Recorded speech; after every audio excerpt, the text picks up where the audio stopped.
ओकरा से ओकरे बेटी के हाथ मंगनी, बाबूजी के डांट के भगा देलस। आज दुनिया से भगा देलिया हम।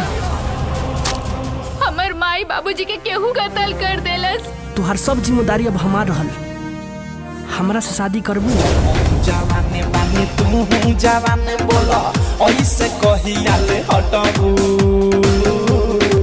कितना लेबू तो पटबू, कितना लेबू तो पटबू।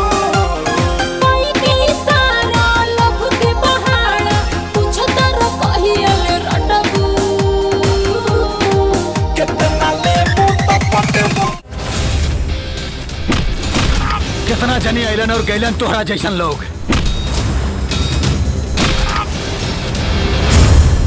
हमके तरह से प्यार हो गया था। प्यार?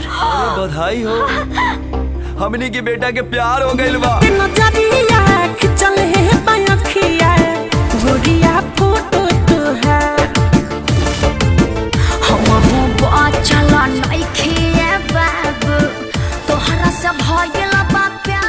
अरे काहू पुजारी के पीछे पड़ल बड़? मिलते नजरिया खिंचल है अखिया, गोरिया फोटो तो है। सही में मिलते नजरिया। देसी घी कुकुर के हजम ना होला।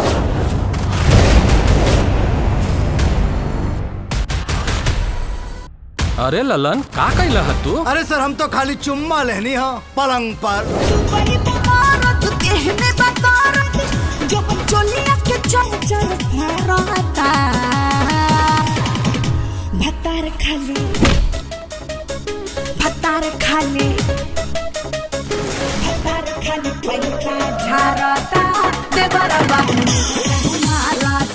ललन नाम है हमार, एक नंबर का कमीना है।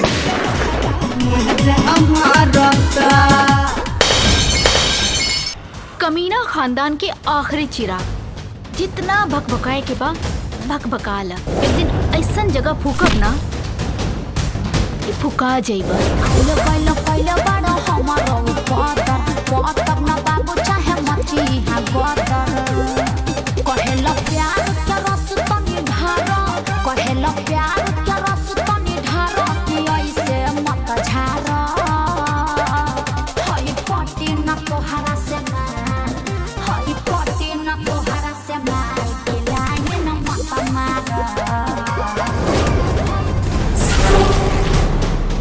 काजल के बाबूजी तो ओकर बियाह हमरा संगे तय कइले बारे।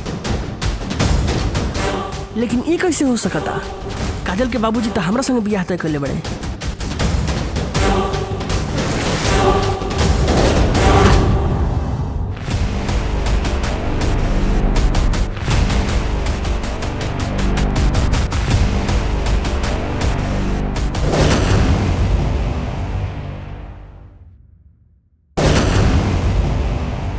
तोहरा जवनिया के बूती सटक कोहरा में तोहरा हम सोती। गरमी बा बेसी देहिया हम खो जाता